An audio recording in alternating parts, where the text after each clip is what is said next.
Bonjour tout le monde, ravi de vous retrouver sur le plateau d'APE, Agir pour l'environnement, la seule émission sur l'ensemble de l'océan Indien, entièrement consacrée à l'environnement. On fait ça toutes les semaines, ça dure 26 minutes.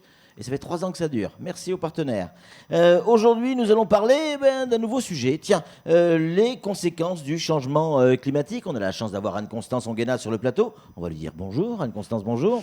Bonjour Patrick. Est-ce que le réchauffement climatique, on le vit véritablement à Mayotte ou alors c'est une légende? Ah non, c'est pas une légende, Ouais. puisqu'on a déjà le trait de côte qui bouge et qui condamne des habitations, qui en a déjà condamné et qui va continuer à le faire dans les prochaines années. Ouais, ce qui est clair, c'est que nous sommes sur une île, et une île est bien plus vulnérable qu'un continent face à l'érosion et notamment à la montée des eaux.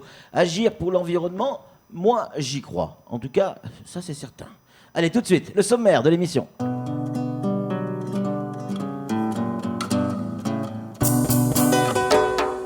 Dans ce nouveau numéro d'APE, nous allons comprendre effectivement que le trait de côte évolue au détriment des terres et des hommes, en cause les pressions de l'homme sur la nature qui accélèrent l'érosion, mais aussi le réchauffement climatique. Pour en parler, 2 invités, Frédéric Tronel, directeur du BRGM, et Charlotte Mussig, chef d'unité risque naturel à la DEAL. Nous comprendrons que les autorités mettent en œuvre pour suivre les changements et notamment les atténuer. Et puis en fin d'émission, on retrouvera Anne-Constance Onguena qui nous donnera quelques chiffres et quelque chose me dit qu'ils font froid dans le dos. Ça veut dire quoi, le trait de côte évolue? C'est un concept comme ça en l'air? Non, ça c'est ce que disent certains. Non, c'est du concret. Nous allons le voir, notamment à Soulou. Le risque pour la vie humaine se voit très concrètement sur le terrain quand la côte évolue. Canibé en est un exemple. On aurait pu en choisir d'autres, bien évidemment, car malheureusement, ils sont très nombreux. Je vous propose de découvrir ce reportage réalisé par Pierre Bellucci et mis en image par Daniel Dunon.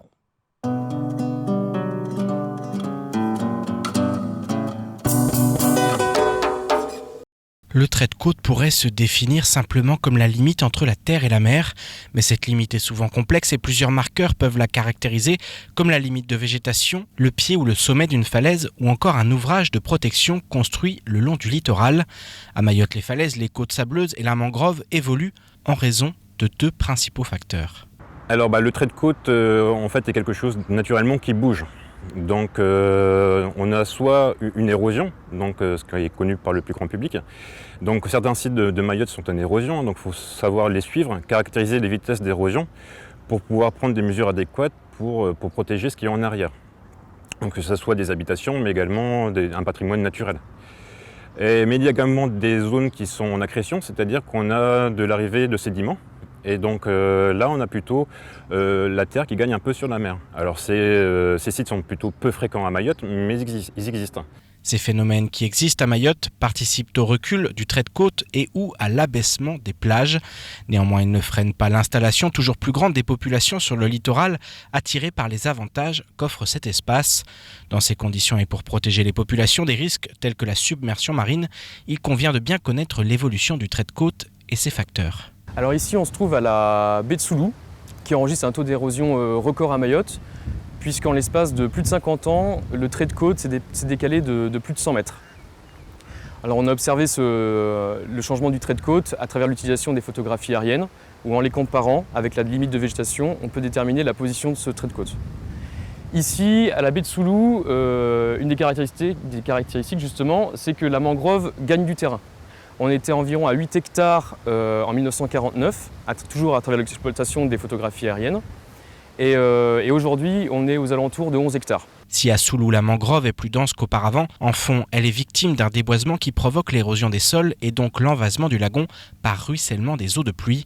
Depuis plusieurs mois et pour encore plusieurs années, l'université et ses chercheurs est ainsi engagés dans une étude capitale. C'est une étude qui s'appelle Envalag.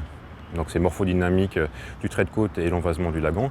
Et aujourd'hui, donc, on va faire des mesures topographiques, c'est-à-dire qu'on va mesurer l'élévation du littoral. Et on va également faire des prélèvements de sédiments pour les analyser, leur composition. Et on va également mesurer le niveau d'eau, donc que ce soit le niveau de marée, mais également les vagues, déterminer la taille des vagues. et pour voir comment les vagues et le niveau d'eau vont influencer la dynamique du trait de côte.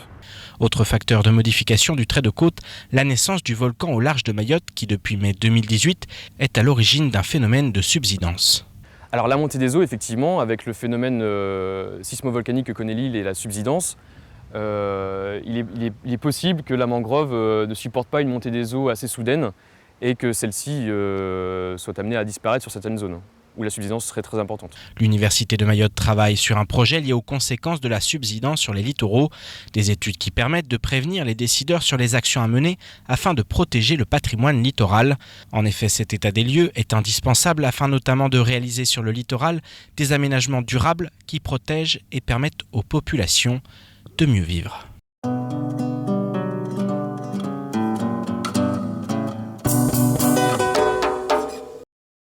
Retour sur le plateau d'APE avec ce superbe reportage de Daniel Dunon et de Pierre Bellucci, nos invités. On va leur dire bonjour. On va commencer par les dames avec Charlotte Mussig, chef d'unité risque naturel à l'ADEAL. Charlotte, bonjour. Bonjour. Et puis Frédéric Tronel, qu'on connaît bien sur ce plateau. Il a pris un abonnement, bien évidemment, directeur du BRGM. Frédéric, bonjour. Bonjour. On va commencer avec vous, si vous êtes d'accord, puisque vous avez le micro. C'est quoi le trait de côte ? Ça veut dire quoi ? Alors, avec des mots simples. Le trait de côte, ça définit la ligne de rivage entre la terre et la mer. D'accord. Pour être plus concret, vous êtes sur une côte sableuse. Le trait de côte, ça va être la limite entre la plage de sable et le petit rodent avec de l'herbe, ou la dune, mais la dune, il y en a peu ici. Ouais. Et c'est gros la limite de plus hautes eaux des marais. D'accord. Sur une côte rocheuse, eh ben le trait de côte, ça va être le pied de la falaise ou le sommet de la falaise. Alors pourquoi bouge-t-il, ce trait de côte ? Alors, ce trait de côte, il bouge pour plusieurs raisons. Les phénomènes et les processus qui rentrent en jeu sont liés à la mer. Donc, vous avez pu constater qu'on a de la houle sur toutes les côtes. Donc, tout ce qui est vague, tout ce qui est dynamique de la mer entraîne une érosion en pied de falaise ou des déplacements de sable sur les côtes sableuses. Les processus aussi sont fonction un peu de la nature terrestre, de la morphologie, c'est-à-dire qu'on aura moins d'érosion en fond de baie qu'à proximité de l'océan, de la nature des roches. Effectivement, on a des roches qui sont plus fragiles les unes que les autres.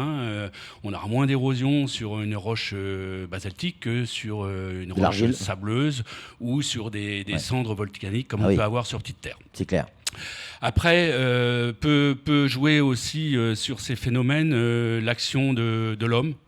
Effectivement, c'est tout ce qui est aménagement sur la façade littorale qui peut effectivement entraîner des problématiques sur l'érosion. Alors, à quoi sont dus ces phénomènes ? Alors, ces phénomènes, il ne faut pas oublier que l'érosion, alors quand on dit érosion, ça peut être aussi des phénomènes d'accrétion, des fois, parce qu'on a des mouvements de sable qui peuvent aller dans les deux sens. Ce sont des phénomènes naturels au départ. Ouais. Maintenant, effectivement, le réchauffement climatique, la pression économique, la pression démographique, la pression d'aménagement sur les côtes peuvent effectivement compliquer et aggraver les phénomènes d'érosion et de recul du trait de côte. Charlotte Mussig, sur nos côtes, on a des habitations, clairement, on peut les voir tous les jours. Quelles sont les conséquences pour les habitations qui sont au bord de mer si effectivement le trait de côte bouge toujours ? Alors oui, les conséquences tout d'abord ne se limitent pas aux habitations, mais à l'ensemble des aménagements et des constructions que l'on trouve sur le bord de mer. Ouais. Alors effectivement, le phénomène d'érosion a pour conséquence que l'eau atteint des endroits qu'elle n'atteignait pas avant. D'accord. Et donc ceci a plusieurs conséquences successives. Tout d'abord, on a des inondations de secteurs de bord de mer, notamment en période de grande marée, puisque Mayotte connaît des coefficients de marnage importants, autour de 4 mètres. Et donc on a, lors de ces grandes marées, un phénomène d'inondation qui sera peut-être de plus en plus fréquent, notamment en cause le recul du trait de côte, donc l'érosion du littoral, également le phénomène d'enfoncement de l'île et également le changement climatique qui va contribuer à élever le niveau de la mer. Deuxièmement, on va avoir une vulnérabilité accrue des biens et des personnes qui se trouvent sur le littoral, notamment en cas d'événements météorologiques particuliers, des tempêtes, des fortes houles. Ou cyclones. Exactement, des cyclones. Et enfin, le fait que les vagues atteignent les constructions, notamment les fondations des constructions, et peuvent les mettre à nu, va contribuer à déstabiliser, déstructurer ces constructions. Ouais. Alors tout à l'heure, vous avez presque balayé d'un revers de la main les habitations, sauf que, notamment du côté de Bouigny, à quoi des situations sont très compliquées. Est-ce que c'est inéluctable ? Alors, oui, c'est un petit peu inéluctable quand même, parce que ce phénomène, certes très long, il est difficile d'enrayer, ou il est difficile de lutter efficacement contre. Alors, des solutions existent, des solutions de réduction, des solutions de prévention, de protection, mais qu'il faudra définir au cas par cas, qui pourront être plus ou moins lourdes en fonction des enjeux que l'on a à protéger derrière, et qui peuvent aller des fois jusqu'à la délocalisation de ces enjeux, la délocalisation des habitations. Alors aujourd'hui, on n'en est pas là à Mayotte, mais c'est quand même des réflexions qui sont en cours dans d'autres régions de France. Et pardon, excusez-moi, Charlotte, mais est-ce qu'on arrive à se projeter dans le temps et de dire, attention, à cet endroit-là, on sait que dans 3 ans, 4 ans, il va falloir changer d'habitation. Alors tout à fait, j'allais y venir. Pour éviter d'amplifier le phénomène à l'avenir et d'avoir un problème avec des surenchères, on cartographie ces aléas de recul du trait de côte, donc avec l'appui du BRGM et avec l'ADEAL, en concertation avec les communes, élabore ce que l'on appelle un plan de prévention des risques littoraux qui a pour objectif d'éviter qu'à l'avenir, on continue à construire trop proche de la mer. Frédéric, est-ce que le volcan est un facteur à accentuer la problématique ? Alors aujourd'hui, le phénomène a révélé une subsidence de l'île de 15 cm. Alors même si dans l'immédiat, je dirais que c'est un épiphénomène, effectivement, vous avez une marée de plus grande eau qui va être supérieur de 15 cm, donc on va avoir éventuellement des entrées d'eau sur Terre qui vont aller un peu plus loin et qui vont entraîner une petite érosion supplémentaire. Maintenant, 15 cm, ça reste dans l'ordre de grandeur de la houle, donc aujourd'hui, il n'y a pas une inquiétude particulière, mais effectivement, si on cumule effectivement ces 15 cm avec les côtes de plus haute marée et une forte houle, on aura une action plus agressive sur les côtes. Mais alors, comment on peut gérer l'érosion côtière ? Alors, historiquement, il faut bien savoir que la solution face à la menace de l'érosion a été de réaliser des aménagements lourds, des aménagements, construire des ouvrages en dur pour protéger un petit peu les côtes. Et on s'est aperçu que ces méthodes un peu lourdes et très onéreuses avaient des effets contraires. Donc aujourd'hui, la stratégie nationale de gestion intégrée du trait de côte recommande de privilégier des méthodes douces, par exemple, des techniques douces. C'est-à-dire qu'aujourd'hui, par exemple, sur une plage, on va essayer de protéger l'arrière-plage. Pourquoi l'arrière-plage ? Parce qu'en arrière-plage, on a un stock de sable. La nature fait qu'en hiver, ce stock de sable, il est repris par la mer, mais qu'à une autre période de l'année, ce sable va revenir. Aujourd'hui, si vous construisez sur cet espace d'arrière-plage, eh bien, vous allez empêcher ce mouvement de transfert dynamique de sable et vous allez avoir finalement une disparition de la plage ou une érosion un peu plus marquée.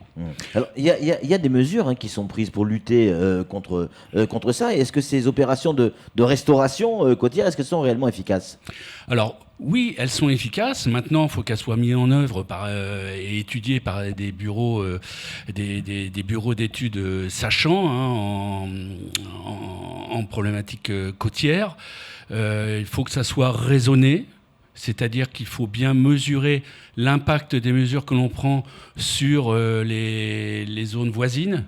C'est-à-dire qu'il faut bien savoir que si vous faites un enrochement en dur, vous risquez effectivement de supprimer la plage qu'il y avait ou éventuellement de modifier effectivement la plage de part et d'autre de cet aménagement. Donc aujourd'hui, ça s'étudie. Il faut privilégier des méthodes douces, c'est-à-dire des méthodes de reprofilage des des falaises, par exemple, avec une végétalisation aussi, notamment de l'arrière-plage. La végétalisation, c'est quand même quelque chose de simple. Ouais. C'est quelque chose de simple et qui permet de maintenir les côtes en place. Ouais. Après, on parlait des mangroves, vous avez évoqué le sujet. Les mangroves, il faut les protéger, il faut éviter de déforester. Aujourd'hui, on l'a vu à Soulou, la déforestation de la mangrove de Soulou, on a reculé de 150 mètres, je crois, en une cinquantaine d'années. C'est énorme. C'est énorme. Voilà, après, c'est des côtes qui sont fragiles parce que c'est des matériaux qui sont meubles, donc qui sont sujets, même si globalement Mayotte est quand même protégée par la barrière de corail et son lagon, il faut des mesures de gestion qui soient durables et qui soient pensées. Donc, sauf pour des aménagements stratégiques où effectivement on a besoin de faire des aménagements en dur, mais bon, ça demandera beaucoup de réflexion. Il faut privilégier toutes les méthodes, on va dire, simples et respectueuses de la nature. Mais évidemment. Charlotte, l'ADL a mis en place un observatoire du littoral. Quel est l'objectif de cet observatoire ? Alors oui, tout à fait. Cet observatoire du littoral de Mayotte a été initié en 2018 et a plusieurs objectifs. Tout d'abord, le premier objectif était de recenser et de mettre à disposition l'ensemble des études qui ont été conduites à Mayotte sur le littoral.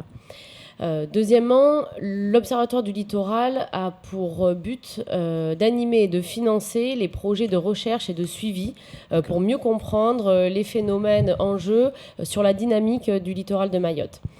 Également, depuis ce début d'année, l'Observatoire du littoral se met à disposition des collectivités en tant qu'assistance à maîtrise d'ouvrage et pour fournir une expertise, donc avec l'appui du BRGM encore une fois, pour permettre aux collectivités de mieux penser, de mieux structurer leurs projets d'aménagement sur le littoral, car comme on le disait précédemment, c'est pas quelque chose qui s'invente, mais c'est quelque chose qui se réfléchit à la fois pour des effets directs et des effets induits que peuvent avoir ces aménagements.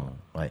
Donc tout ça se fait bien en amont d'un projet, forcément. Tout à fait. À la base, même au départ. Au départ d'un projet, c'est-à-dire qu'il faut quand même réfléchir à ce que l'on met en place, les conséquences que ça va avoir, et réfléchir aux solutions qu'il est possible de mettre en mettant en regard les enjeux par rapport à la solution technique que l'on choisit. Mais je vous coupe, excusez-moi Charlotte, mais quand on a un projet quel qu'il soit, est-ce que vous êtes capable de vous projeter dans le temps et de dire non, attention, là, ça va être dangereux dans 10 ans, 15 ans, 20 ans ?